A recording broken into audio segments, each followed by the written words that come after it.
Good morning, everyone. Good morning. Well, I have to tell you, I feel like I have been blessed so much this morning. We could just end the service right now, and, we would have found our way there by now. So thank you for inviting me here. It's my first time in Bend, and it won't be my last time. I have thoroughly enjoyed, and I am so grateful for everyone who has been such a support and blessing me throughout my visit here and helping with all of what I've been doing so far. We were here yesterday with the Q process, and my heart is full. So thank you to everyone. So, good morning, and I have a question for you. There I am, yeah. How many of you are wide awake this morning? Anybody not awake?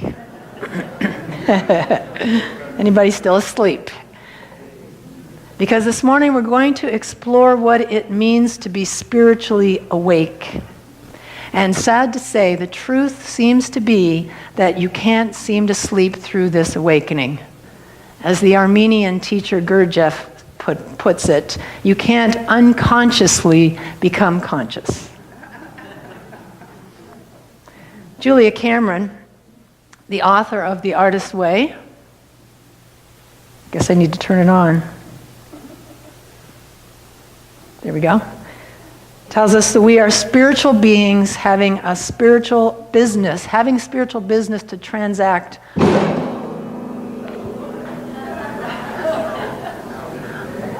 I didn't do it, I swear. Whoops, what happened there? Okay, never mind. We're going to go back. Julia Cameron tells us we are spiritual beings having spiritual business to transact on this physical plane.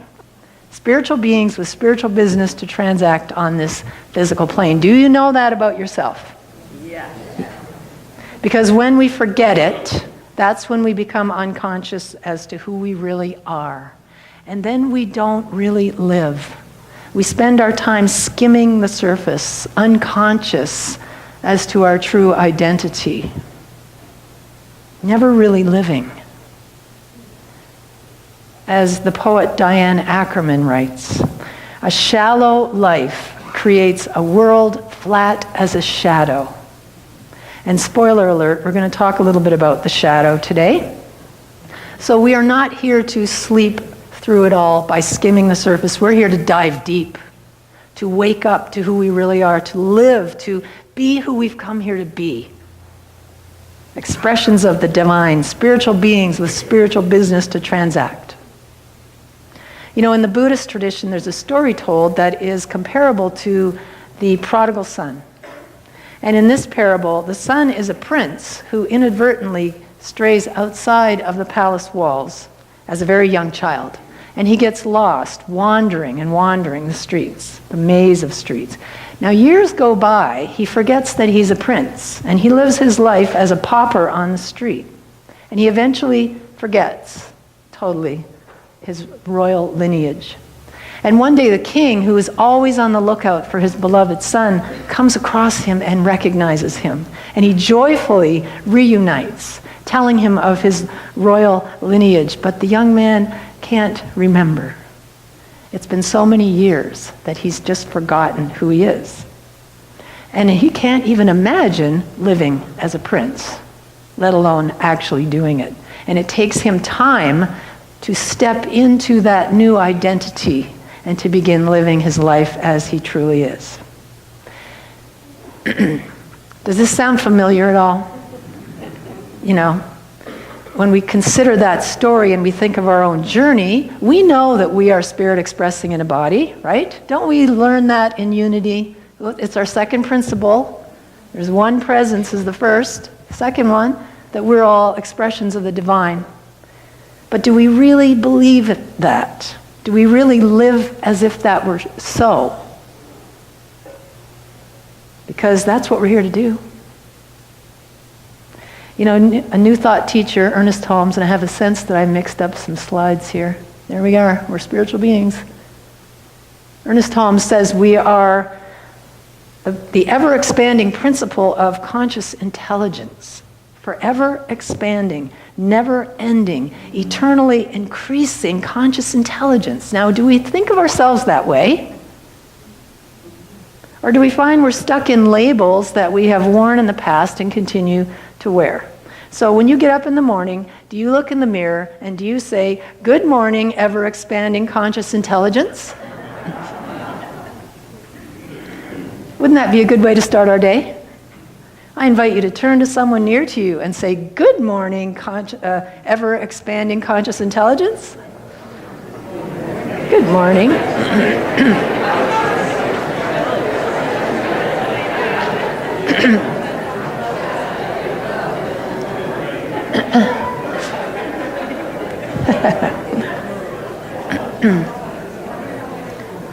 That's very good for us to know this for each other, isn't it? But you know what? Knowing spiritual principle is a far cry from living spiritual principle. Wouldn't you agree? Yeah. Yes. From the book Zen Judaism, which is a wonderful, delightful mix of Zen and mixed with Jewish wisdom together, it says this: "To study the way of the Buddha is to study the self with a small s. To study the self is to forget the self. To forget the self is to experience the complete dropping away of body and mind." Now that's the Zen part. Here's the Jewish part.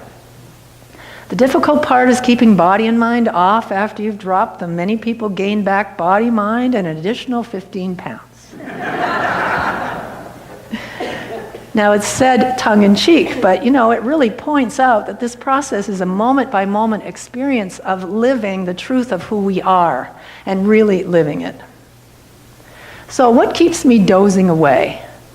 Well, first of all, I don't even know I'm asleep. I mean, I appear to be conscious here. I'm not comatose. And yet, what's going on that I am unaware of?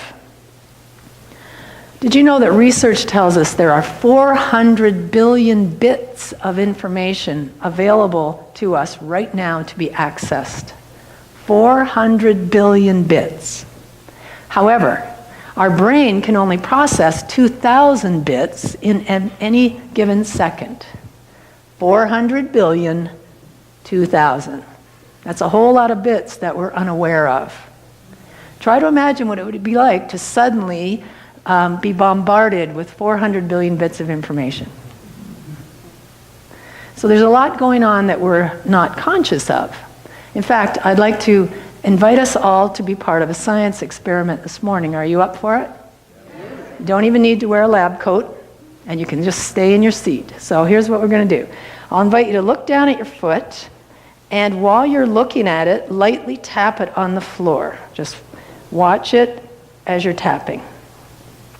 Now, is your experience that while you're watching your foot hit the floor, you're feeling it hit the floor? Is everybody having that experience? Okay, you can stop now. Congratulations, you just did the impossible. It's not even noon yet. And the reason for that is because the speed of light is vastly faster than the synaptic conduction times it takes to get that message from your foot to your brain. And in fact, you should see it happen before you feel it happen, and the delay should be noticeable. There's even a name for this. It's called delay and antedating hypothesis paradox. And the theory that has grown up around why this happens is because each of those activities happen at different times, but are remembered simultaneously by the brain. In other words, the brain is editing our experience. But here's the part about that. It doesn't tell us that it's doing that. Do you see? So there's stuff that we're unaware of. Our mind edits our experience for us. And it has selective editing. It's designed to do this as it assists us to make sense of the 400 billion bits of information, what's ours to see. But how does it know which 2,000 bits to let in? Here's the question. Well, the editing that goes on goes through the filters through which I view my world. That's what tells it. These filters arise from decisions about life, about ourselves, about people, about the world that we take on at a very, very young age, even pre-verbal, some of them. And they become so deeply woven into our psyche. They become beliefs that we carry around with us. And they're so deep that we don't even, we're not even aware of them. We don't know that they're there, let alone question them. They just become assumptions through which we view life. And so the brain edits my experience based on these filters. And if I have a belief, for instance, that tells me the world is unsafe, what will my experience of life be? Life will indeed be very unsafe. I will find all of the evidence of how life is unsafe, and that's what I'll do. I'll gather that evidence. And life will be very unsafe for me because I bring that lack of safety with me wherever I go. And I perceive the world through that. And I won't even be aware I'm doing it or that I have hidden filters. I'll just know that life's unsafe. See, here's my truth. That's just how it is. Now, what if I believe that there's something wrong with me? Whoops. There. What if I believe there's something wrong with me, that I'm inadequate or I don't measure up in some way? What will I discover? Will I find evidence that I am ever expanding conscious intelligence if I'm seeing life through the filter that there's something wrong with me? No, I will not. Now, something else happens here. If I take on a belief there's something wrong with me at a very young age, I'll repress that belief because it's too painful to look at, and then I will project it out onto someone else. There's something wrong with that guy. You know what I'm talking about here? You know, we all do this. This is part of, it's a symptom of a newly discovered disease that I just made up, called HSD, Humanity Sleeping Disorder, or sleep apnea of the soul, if you will. And this is not about blame or beating ourselves up. Metaphysics does us no good if we use it to inflict guilt and shame on ourselves or on others or wallow in self-judgment. Would you agree with that? Yes. It's all about compassion, having compassion for all of us on the journey, that we're all lost in this. For family members, for teachers, friends from childhood, the classroom bully, everyone who's been a part of our path. We're all walking around with these unconscious patterns of behavior and forgetting the amazingness that we are. Suffering from humanity sleeping disorder. And we are so courageous to do that, all of us, to walk through our lives unaware of the magnificence that we are. That takes guts. Truly it does. And I honor that courage in every single one of you.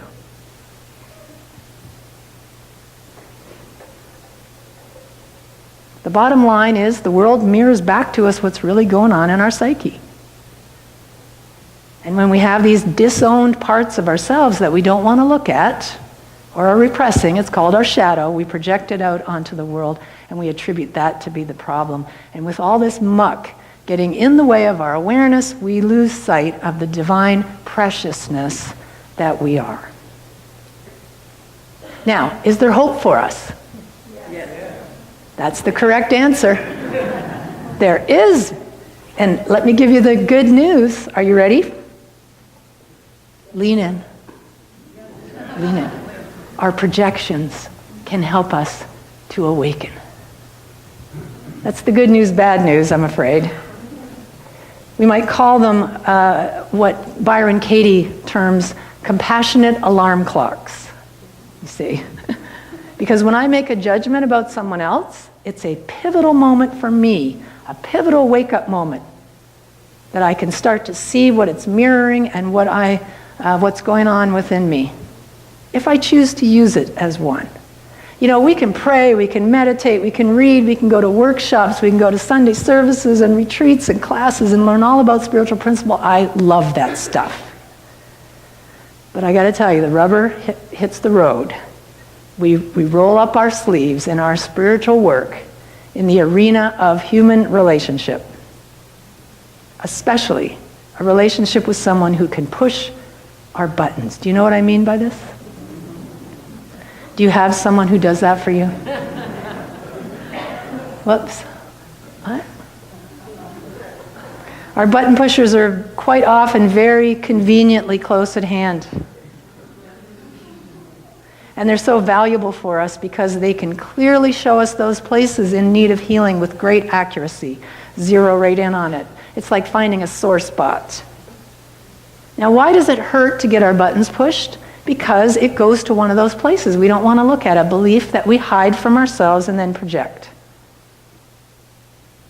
Now, hear me clearly. I am not suggesting that anyone stay in any kind of an abusive situation. I'm not talking about that here. If anyone here is in an abusive situation, then you need to get help. What I'm talking about are the irritations, the paper cuts, the socks on the floor stuff. Those paper cuts can be surprisingly forthcoming with giving us more information about our own healing. And yet, this is precisely when we would rather hit the snooze button and nap through it all, rather than see the value of having our buttons pushed. But when we choose to use these events as awakening moments, now the work comes of dealing with the inner button. Do you see the difference there? Do you see that? That's the work for us. That really is the work. There's a story told of a samurai who was soundly defeated by hitting the pressure points. Samurais used to have, they learned to do battle with each other by hitting the pressure points on their body, pushing their buttons in a big way. And the story was told of the samurai who was soundly defeated through this method of combat. And after that, he gave it all up to spend time in the wilderness contemplating his life. And 20 years later, he once again encountered his previous opponent who challenged him to another fight. And the samurai agreed, and this time the fighter was surprised to see that no matter how many times he hit those pressure points, there was no reaction. And the samurai explained that he had spent his time in contemplation working with the pressure points, changing the sore spots. They were no longer available to be triggered. And you see, that's the work. In a sense, that's the work. Becoming aware of those sore spots within us when we get triggered, being curious about what that is, discovering what's behind it, and making an internal shift. And when that happens, those sore spots lose their ability to send us over the edge. And they actually become portals to our own awakening. Because we really start to see, well, that's not who I am. Maybe I have a belief that there's something wrong with me, but that's not the truth. The truth is I am ever expanding conscious intelligence. Now, we don't usually do this work willingly. I mean, nobody likes to look at their stuff, right?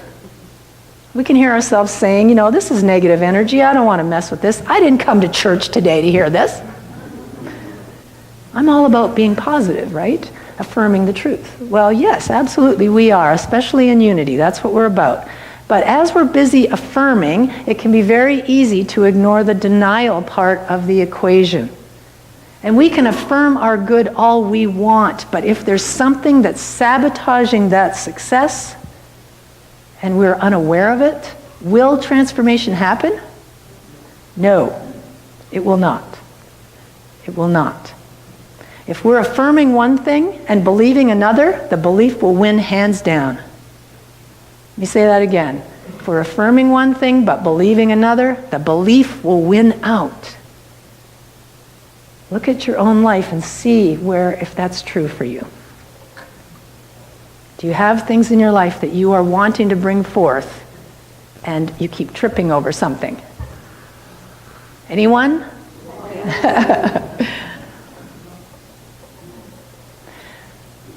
But here's the thing, we can pretend that the shadow doesn't exist and ignore it. Does it go away? No, it does not, and it's having an effect whether we know it or not. Those unconscious beliefs, the limiting beliefs, are much more impactful when we're unaware of them, in fact. They cause more havoc in our lives when they're simmering away under the surface than when they're brought into the light of day. But here's the thing to remember, that pain Okay, that's weird. Never mind. There it is. Pain. There's some really interesting things going on with my slides today. Pain not transformed is pain transmitted. Pain not transformed is pain transmitted in some way. And it often happens at the most inopportune times. Slipping out. You know what I'm talking about here? Like, oh, where'd that come from? Freudian slips. It's like holding a beach ball under the water and suddenly, whoop, it's over there. Surprise. We are creative beings. We're always creating, either consciously or unconsciously. Unity's co-founder, Charles Fillmore, said, to be ignorant of mind and its laws is to be a child playing with fire. So awakening means becoming aware of when default patterns of behavior. Oh my. Can I just use this? No? Yes? Oh. I'll get James. There's something going on with technology today. Say this with me. Technology is my friend. Technology is my friend. I usually begin my time with that, and I did not. So I'm affirming one thing, but there's something tripping me up here.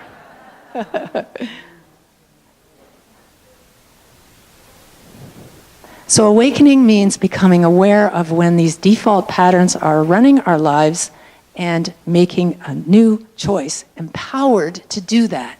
This work is enlivening. It's powerful. It is freedom.